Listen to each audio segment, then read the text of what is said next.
Welcome to lecture number 22 of 8051 series. In this lecture, we'll be discussing on 2's complement way of subtraction, then what is signed number in 8051, how we look at the numbers with the angle of signed.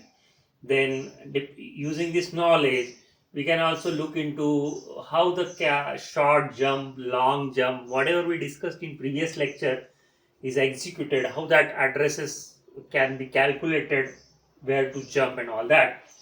All this thing needs some fundamental knowledge about binary number system. You can refer my digital electronics playlist where I have already uploaded the lecture what is binary number system, how to convert from decimal to binary on that. So assume that we want to subtract two numbers. Suppose I have one number 36, another number 100. This is in decimal. Now the corresponding binary is this, right? How this subtraction will take place? Actually, for microcontroller perspective, constructing adders are easy as compared to constructing subtractor in digital electronic sense. So generally the subtraction take place using addition. Now this can be done using something called as 2's complement. For this, yes, you need to refer your digital electronics again. Now, how this 2's complement, let us take this. Suppose we want to subtract 36 from 100. This can be done as 100 plus 2's complement of 36. That will give us some result, and again we need to do some conclusions based on the result produced. We cannot directly get the final result. We need to see whether carry is generated or not, whether we need to discard that carry and all this. We'll discuss both the problems. This is another problem where I want to subtract 100 from 36. This can be again done as 36 plus 2's complement of 100. Look, in this way. Now what is 2's complement? See this number. Yes, I can convert decimal to binary using this divide by 2 and write down a remainder. You can refer that is easy part. I'm not wasting my time how to convert decimal to binary. Now see this number is in binary. Now how many bits are there?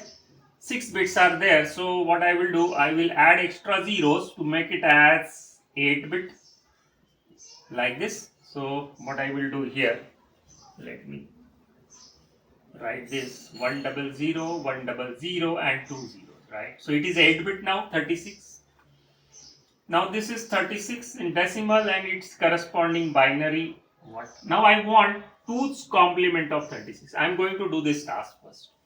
Now what is 2's complement? First I will find out the 1's complement. So this will be 1, 0, 1, 1, 0, 1. What is 1's complement? Just change 1 to 0 and 0 to 1. This is the 1's complement. Then to this result, I will add 1. I will add 1 to this result, not this.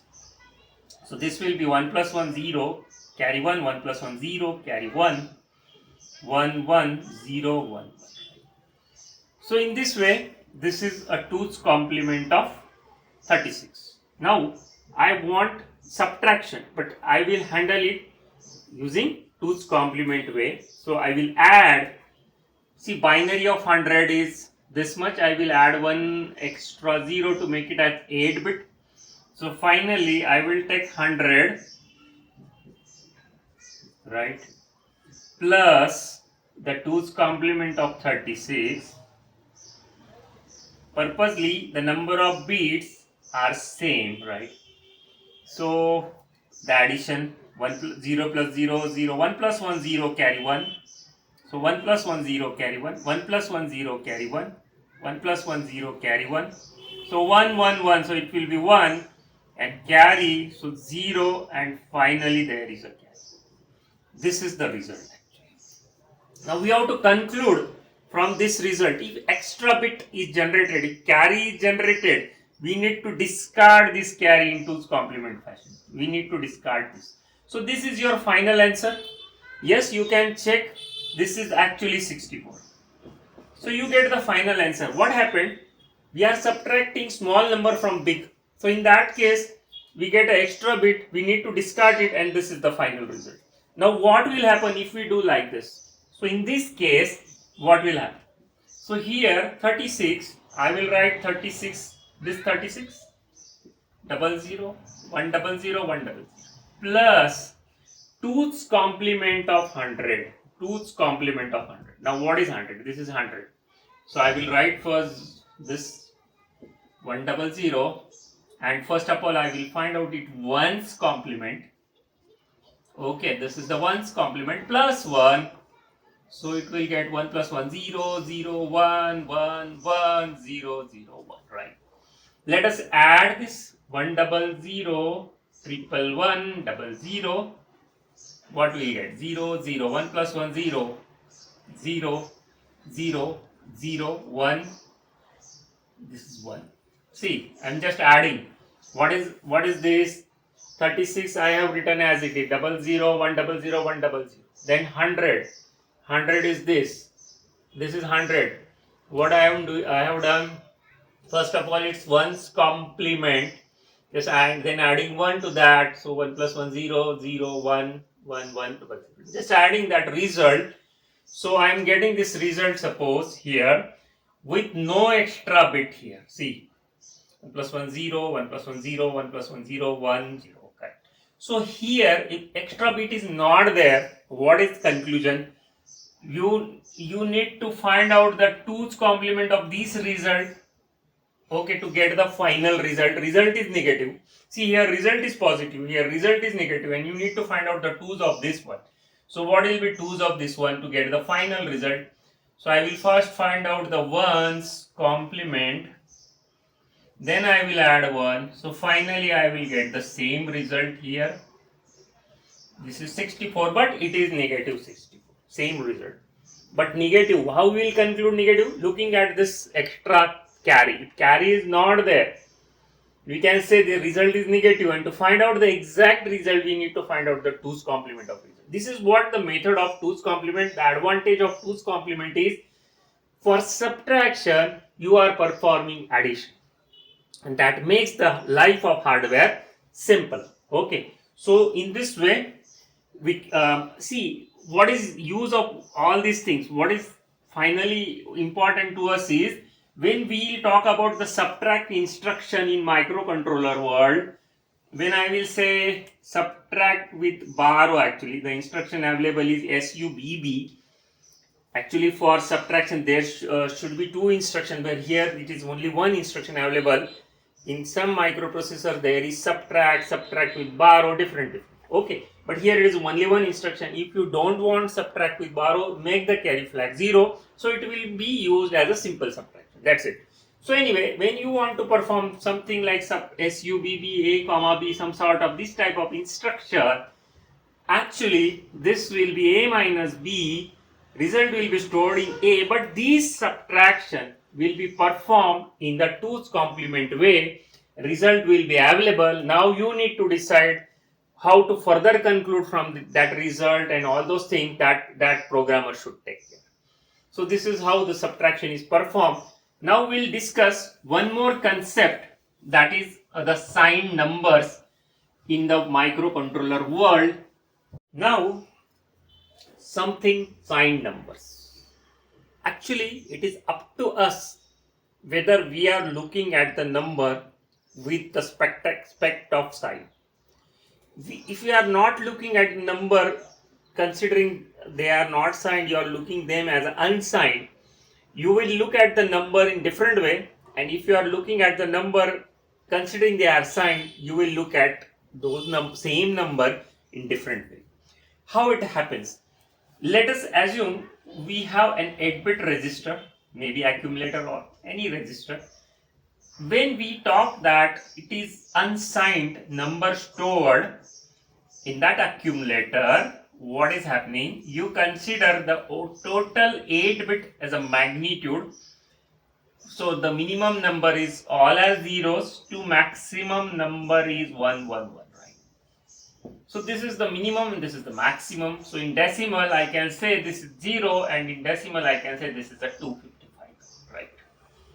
So when you are looking at the number with the angle of unsigned, total 8-bit is your magnitude, and the minimum and maximum possible. We don't write plus here actually. We assume it is positive and it is from 0 to 255. In languages also you will find this type of unsigned char and all that. In C also you will find when you don't write unsigned, you consider it as a sign and all that.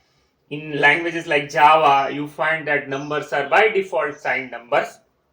Anyway, so when you go in the advanced languages, you will find this in very much detail.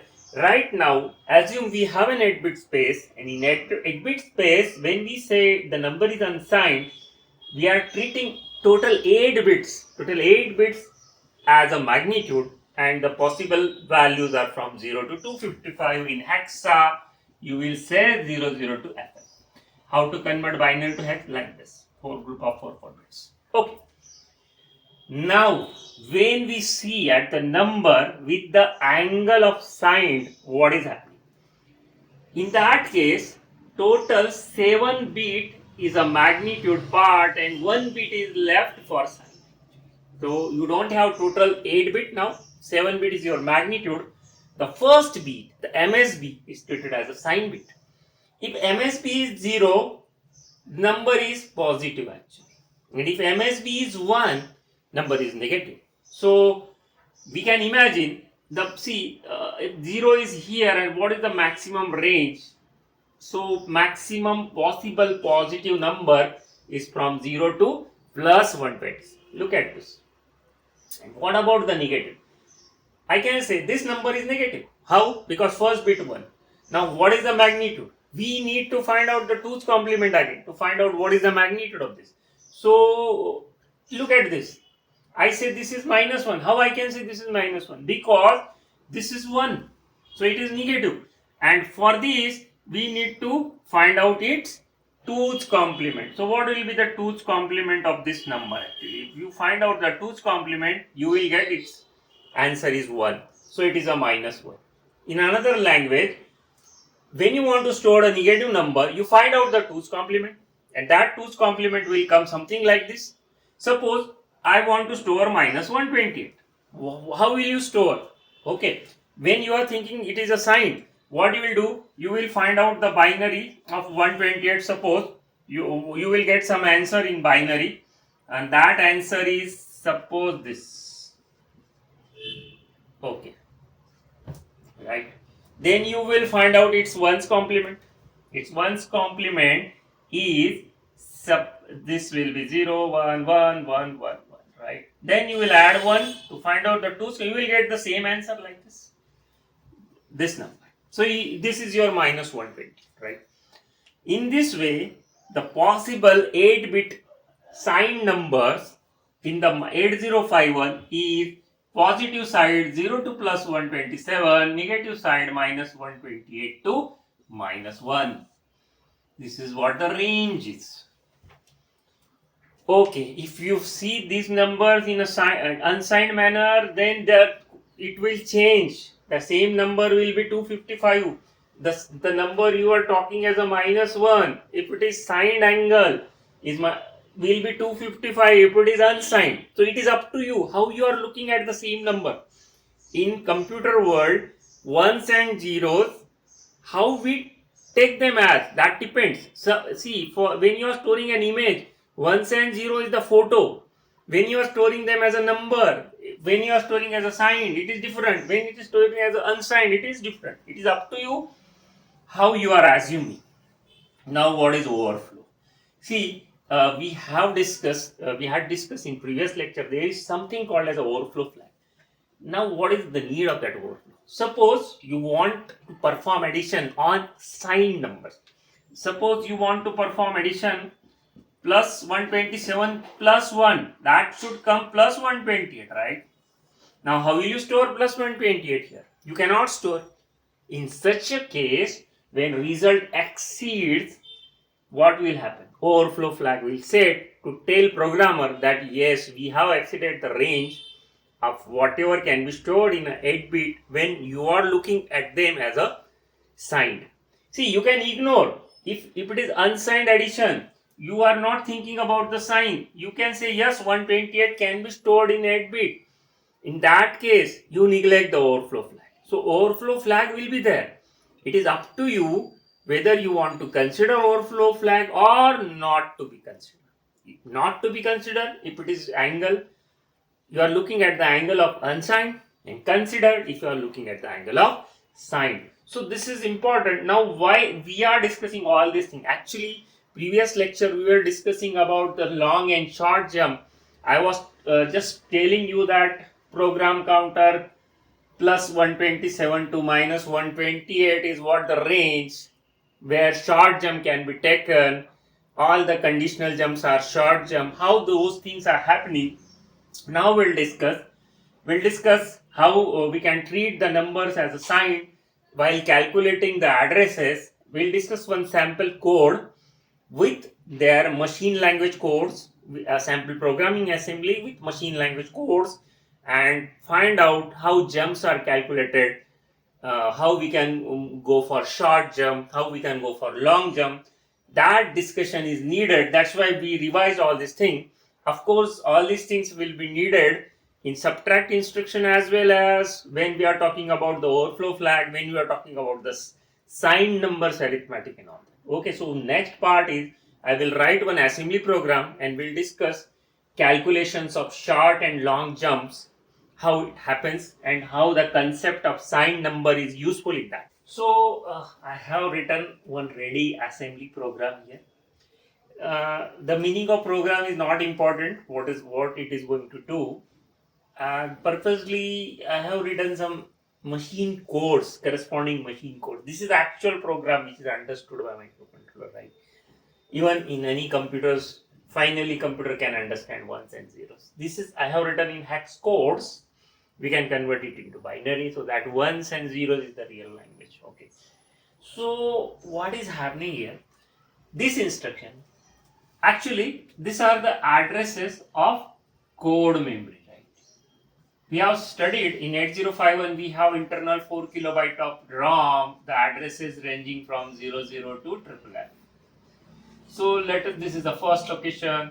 Then the first instruction is a 2-byte instruction. 2-byte means what? This is stored at 0th and this is stored at the first location. So this code 7A is supposed move R2 comma part and 05 is here. So it's an immediate number. That immediate number is available in the instruction itself, right? So the next instruction starts at the next address 2. Move A comma has the code 74 and 05 is this, right? Now look at this JZ next. Now this JZ next needs only 2 bytes, 60 and 02. Now 60 is what representing JZ, and the next, where to go next? We should go here, right? So how to calculate that next? Is actually this 02 is responsible. Now the advantage of short jump is it's a relative jump. Relative jump means you need to add something in the program counter to calculate where to go. Now, when this instruction needs to be executed, if suppose JZ next is true, then microcontroller should move to this location, right? If it is false, if this condition is false, it should go to the next line. By default, when this instruction is executed, program counter will be showing the next instruction. See, program counter is somebody which keeps up track which instruction is to be executed next, what is next, what is next. So program counter is ready with that address. When this instruction starts executing, program counter assumes that yes, I should go here. So program counter should be ready with 0006, okay, when this instruction is executing. If this condition is true, if this is true, then program counter should move to what address? Next. Now where is the next? See, this is that address. So program counter should modify to 008, right? If the condition is true. So how much is to be added? So 6 is already there. So we need to add how much? 02. So it's a relative. Relative means what? Some program counter is already having something. To that something, We need to add something or need to subtract some. See, when subtraction will be required, when we want to jump back, we'll come to that point as well. Right now, this is a plus 2. This plus 2 should be added with whatever is in the 6, and that is address 8. So program counter should start executing at 8 if this condition is true. If this condition is not true, yes, program counter will by default move to the next instruction, that is 006. So it will execute this code, and means it will execute CPLA instruction, right? So in this way, relative addressing has the advantage that you need only 2 bytes. Now we'll come to absolute addressing as well. We'll take one more thing. Look at this, what I can say, DNZ, this instruction, right? Now where to go if this, see, I will just complete. CPLA is the code of this, decrement R2's code is this, and DJNZ part is DJNZ R2 is actually this code. Now what is up? Up is here as F8. Why F8? Now F8 is minus 8. If you remember what I already discussed, look at F8 in a signed fashion. You can find out it's a negative number because first bit will be 1. What will be F8? 111 100, right? So this is a negative number because first bit is 1. Then how much is the magnitude? You find out the 2's complement, you will get that answer is 8. So it is a minus 8. Now why F8 is here? See, when this instruction is executing, by default program counter should be showing the next instruction. That next instruction is 000A. Now if this condition is true, if R2's decrement and it is not 0, then where it should go? It should go to up. If this condition is true, it should go up. It should not go to the next, that is 00A. In that case, this 00A will be added with F8. Now what is that F8? F8 is minus 8. So what will be A minus 8? A minus 8 is just the 2 in hex. So in that case, program counter will become 0x002. So it will move here. So execution will start here if this condition is true. If this condition is false, what will happen? Yes, it should move here. Now what is, that is already there. Okay.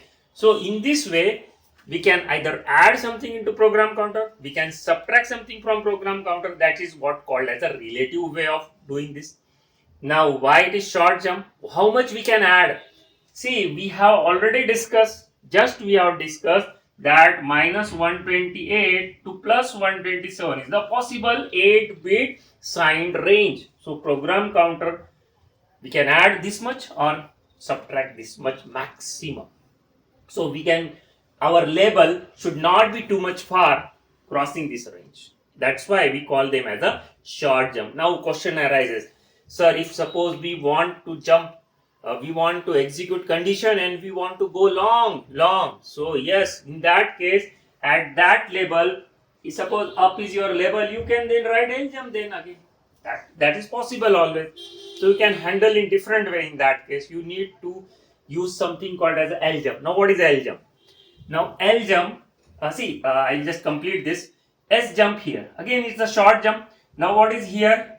This address is FE. This FE, why FE? FE is minus 2.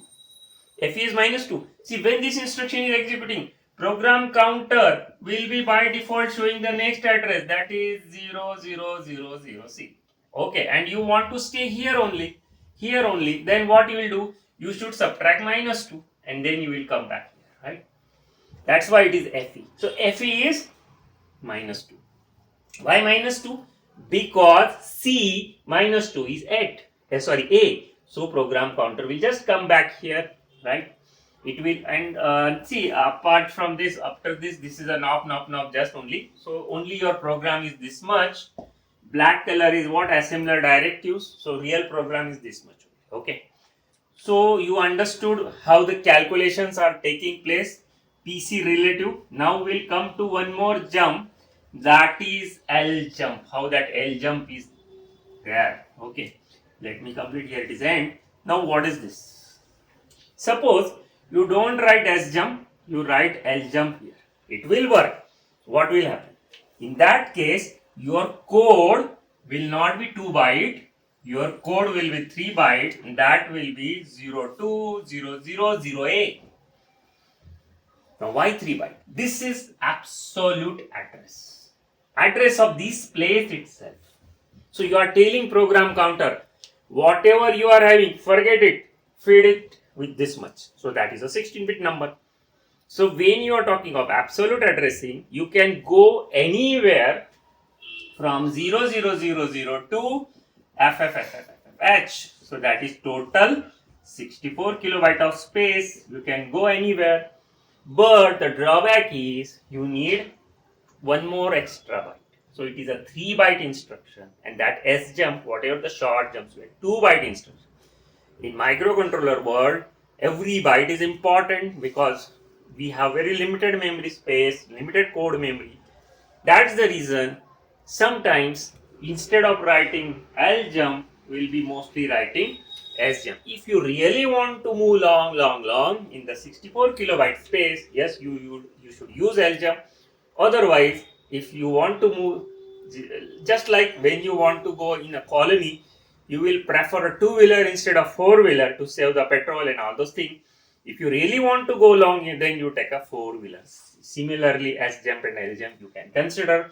So for LJMP, we literally write the address where to go, not the PC relative. In that case, we tell PC program counter to discard whatever you have and feed it with this. And in relative addressing, you tell program counter whatever you have, just add or subtract something, and that add or subtract will range from minus 128 to plus 127. That's why we call it as a short journey. Thanks for watching.